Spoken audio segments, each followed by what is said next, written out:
Josua, hoofstuk 20.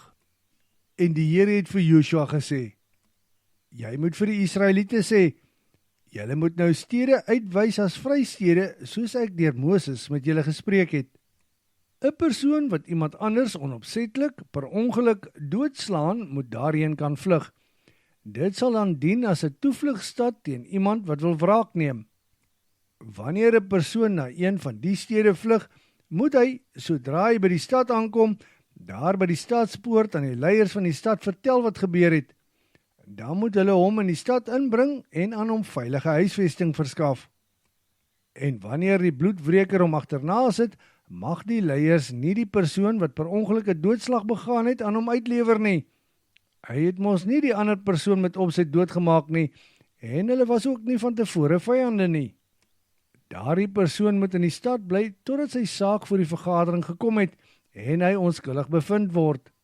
Maar dan moet hy steeds in die stad bly tot die hoëpriester, wat gedurende daardie tyd in die amp is, gesterf het. Slegs daarna mag hy wat iemand anders per ongeluk doodgeslaan het, weer terugkeer na sy stad en sy huis van waar hy gevlug het. Toe het hulle die volgende stede as vrystede aangewys: Kedes, wat in die bergwêreld van Galilea en Naftali geleë is, Sichem, wat in die bergwêreld van Efraim geleë is, asook Kirjat Arba, wat ook Hebron genoem word, wat in die bergwêreld van Juda geleë is. En aan die ooste kant van die Jordaan, teenoor Jerigo, het hulle die volgende stede aangewys: Beser, wat in die woestyn van die hoogliggende gebied is, in die grondgebied van Ruben, Ramot, wat in Gilead geleë is, vir die stam van Gad, en Golan, wat in Basan geleë is, vir Manasse. Hierdie stede is dan aangewys vir die Israeliet, sowel as die vreemdeling wat tussen hulle woon, en wat sonder opset iemand anders per ongeluk gedood het, om na te vlug.